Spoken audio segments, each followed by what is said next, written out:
Welcome to another episode of Stories from the Workbench. I'm Pastor Dave Carl, and this is my Shop of Wonders. Today we're telling the story of Moses Part 2, and I got to tell you, it is big. I can't wait to get into it. But first, we're going to talk about some tools.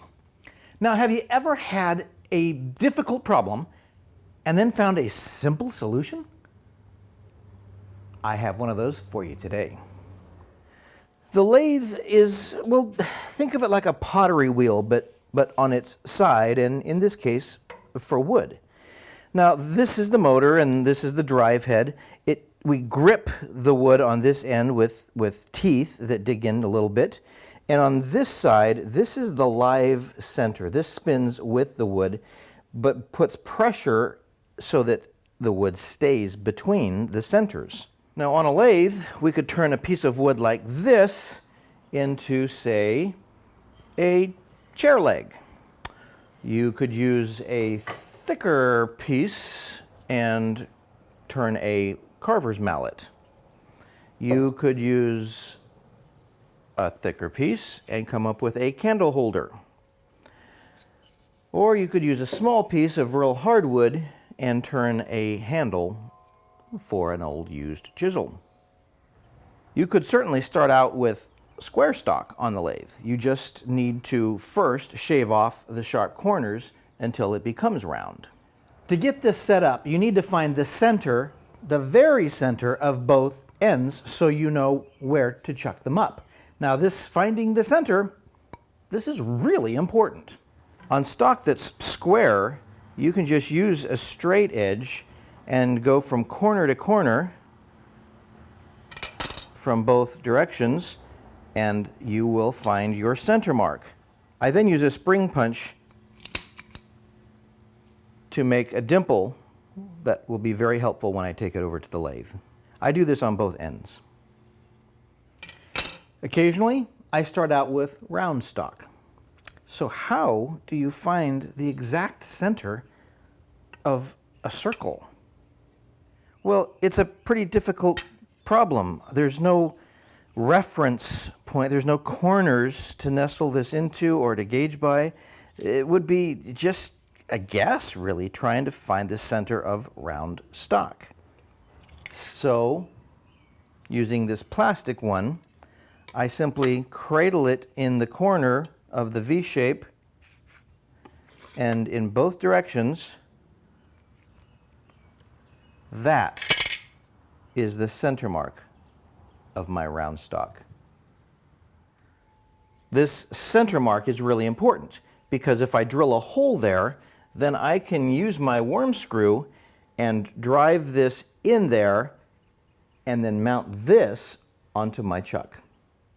So this is an accessory called a chuck, and it can grab things from the outside and from the inside, and among other things, it can grab a hold of this worm screw and hold it so tightly, try to do this all with one hand, that I can then use the hole that I drilled in the center of this round stock and screw it on to the worm screw, and it will be held so tightly, with such control, I don't need any support on this side.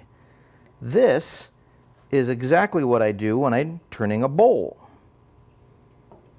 I use the worm screw and the chuck.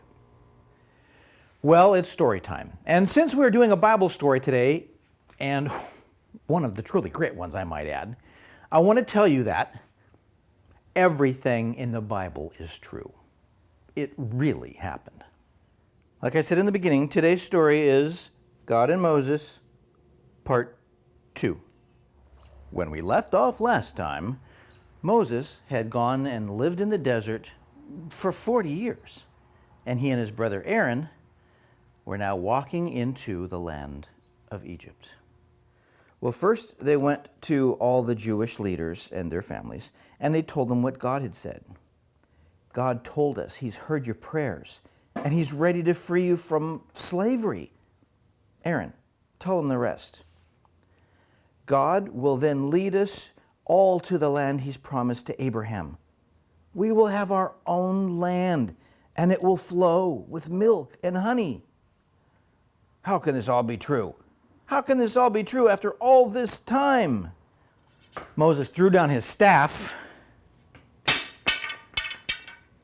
and it turned into a snake. Whoa, whoa, hate snakes, hate snakes. Then he grabbed it again by the tail, and it turned into a staff once again. God told me to show this to you, so you will believe that he is going to do a great thing for us. This is amazing. God be praised. You mean we're finally getting out of Egypt? I'm so excited I don't know what to do. What do you wear on an Exodus? I need time to think. So the next step was to go and talk to the Pharaoh. Now God had also told Moses that Pharaoh would not listen to Moses. Now there were going to be signs and wonders that God wanted to do, that he had planned. And in fact, God actually hardened Pharaoh's heart so that God could do all of these miracles that he wanted to do. Now these amazing miracles that God was about to perform were not really to convince Pharaoh of anything. They were to show the nation of Israel of God's love for them and of his unlimited power to care for them.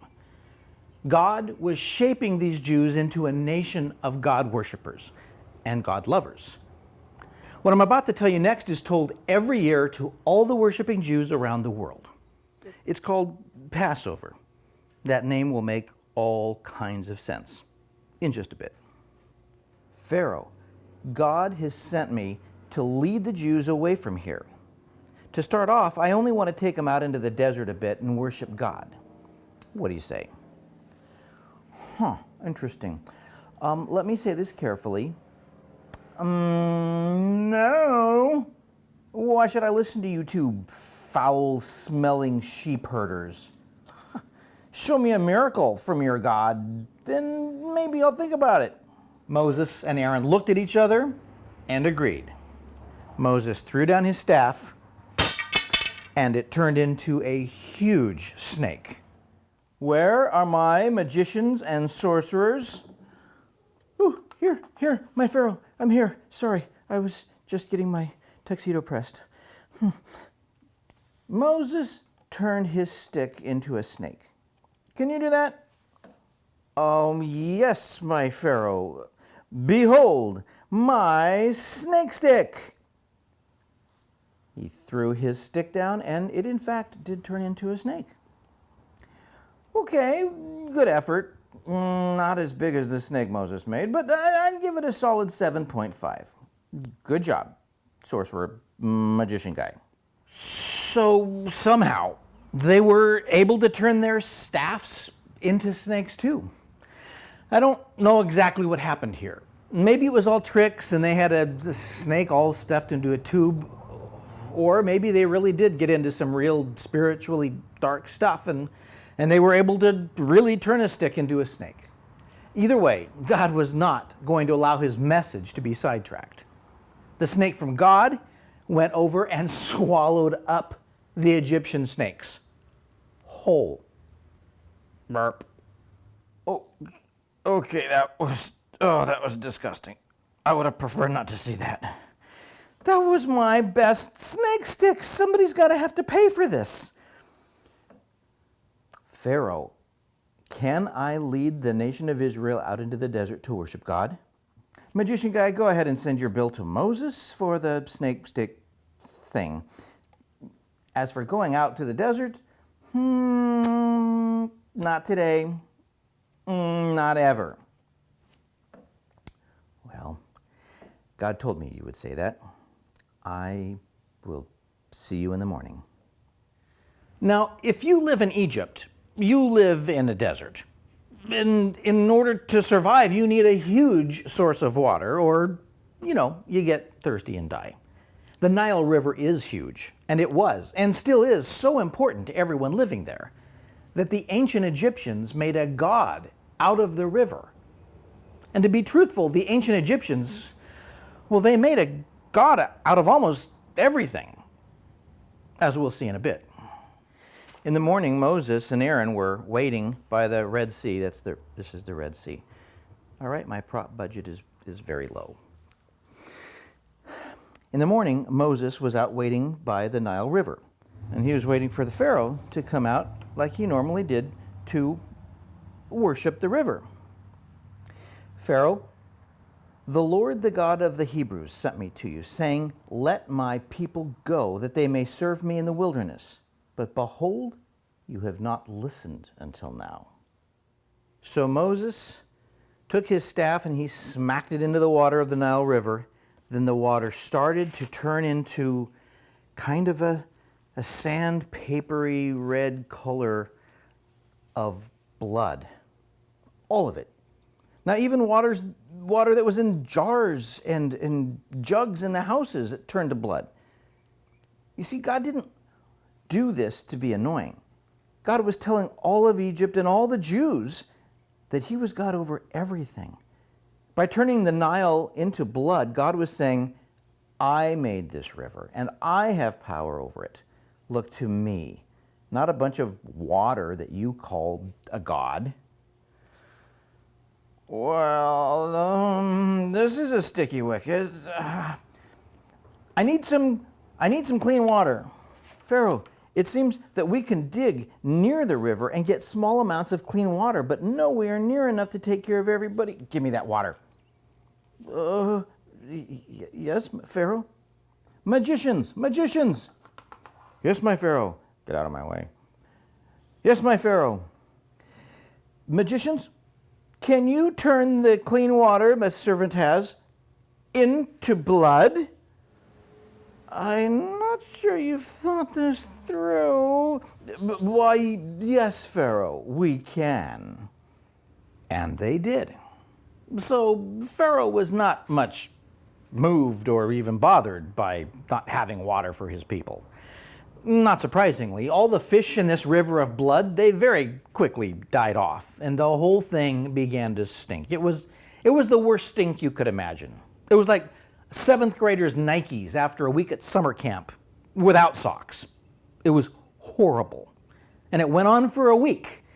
And then Moses and Aaron came back and talked to the Pharaoh. Pharaoh, the Lord God has said to you, let my people go so they can serve me.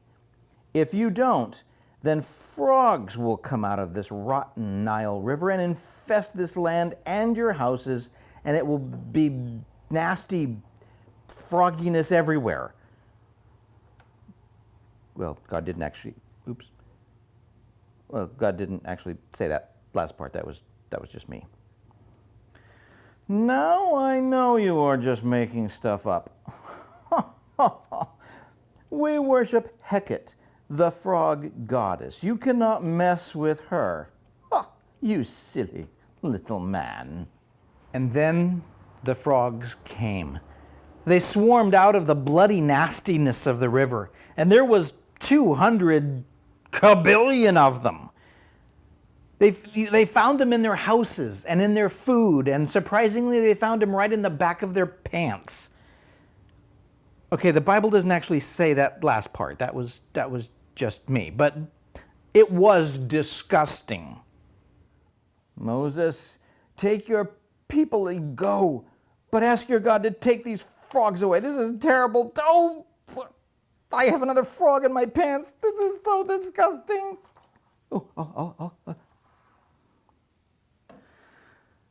Maybe you should remind him about the great frog goddess and calling you a silly little man. Never mind, Aaron. He's had a very bad day. So the next day, Moses prayed for God to take the frogs away. God answered that prayer, and the frogs, they all died. The Egyptians gathered them up and made huge piles of dead frogs. Now, I'd like you to have a practical idea of just how bad the stink was from this Nile River turned to blood. Let's go to the International Stinkometer. Now, the Nile smelled so bad, it was stinkometer at, 5. Oh, that's bad. A 5 is bad. Now let's give the meter a sniff of the frog bodies piled up around Egypt. Stinkometer at 10. Everybody run for cover. Everybody run for cover. Well, as you can see, Egypt was 100% stanky. Now, once the frogs were gone, however, Pharaoh, he went back on his promise and would not let the Jews go, even after all the stankiness. After the frogs, there was a plague of lice. And if that's not bad enough, then there were a plague of flies. And then there was a disease of all of the livestock, the Egyptians, but not the Jews. I know. Amazing, huh? Then there were boils on the skin of every Egyptian. Those are Band-Aids because, owie. Then hail and fire. I know, weird, huh? And after that, the more famous, perhaps, plague of locust. Locust is like grasshoppers, but like varsity team. And then, really weird, then there was darkness. And after all of that, the Pharaoh would not let the people go. Lastly, Moses told Pharaoh that the firstborn of everyone, even the animals, was going to die. God told them, Moses, yes, Lord. Now, God didn't always walk around like a burning bush. It's just the prop I had from last episode. Moses, yes, Lord. Tell all of the Jews to prepare for a journey. Tell them to pack and wear clothes to travel in. Then tell them to prepare a spotless lamb for dinner. And when you're getting ready to cook, take a branch from the hyssop plant, dip it in the lamb's blood, and paint it over the doorway of your homes. That way, the angel of death will know to pass over that home, and your firstborn will be spared from death. There was also special food to eat, bitter spices to remind them of the suffering that they endured at the hands of the Egyptians. Passover is a wonderful celebration of remembering how God saved his people from slavery. So on the appointed night, every Jewish home had blood over the door. And then, well, we're out of time again. But there is, of course, so much more to this story, and we will hear about more amazing things that God did in the next exciting episode of Stories from the Workbench. Thanks for being here with me. I'll see you next time.